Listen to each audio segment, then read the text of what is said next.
idol, pakita ko po sa inyo yung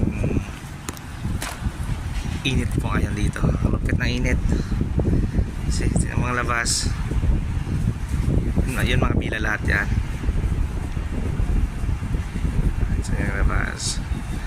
So dito po sa UVA pagka tinding init na po as per UAE law, stop the work po yung tao hanggat from 12 o'clock until 3 o'clock. So hindi pwedeng magtrabaho yung tao sa external area po.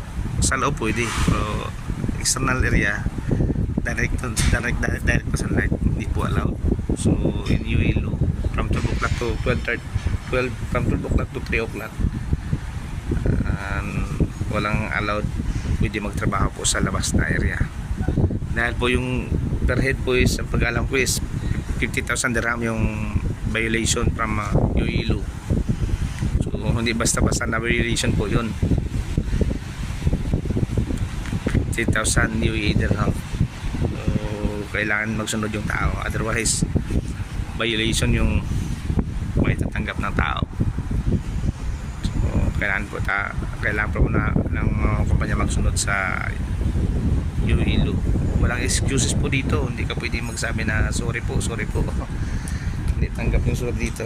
Kung ano yung law ng UAE, kailangan sundin talaga kasi walang excuses. Hindi matanggap ng sorry dito yung government nila. Tapos nakita nyo po yung sa kabilang construction, wala kami nakita na magtatrabaho dyan. Kasi nasa 230 na dito, 230 to 40. Pagdating ng 3 o'clock, pwede na sila magtrabaho sa external area. Yan, lahat yan on the top, wala pwede magtrabaho dyan.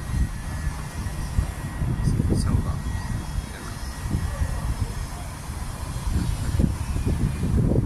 wala may nagtatrabaho sa labas. Sa loob meron nga.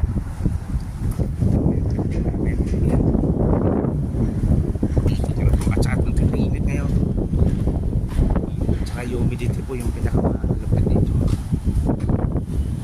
So pag tinignan mo, ito naman sa tabi namin, ito sa labas may trabaho dyan. Yun sa kabila, yun building din namin yan. Ang tao yung kontak namin dito. Yun lahat yan bila.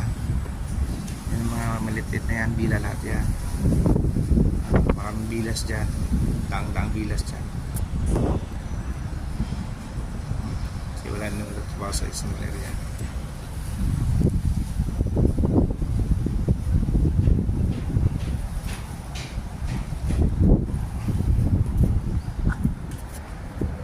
Ito na po yung loob ng building namin.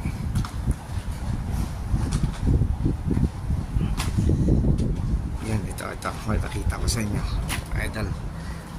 Yan ng UAE flag. Yan UAE flag yan. Tsaka yung mall yun, diba, Hills Mall.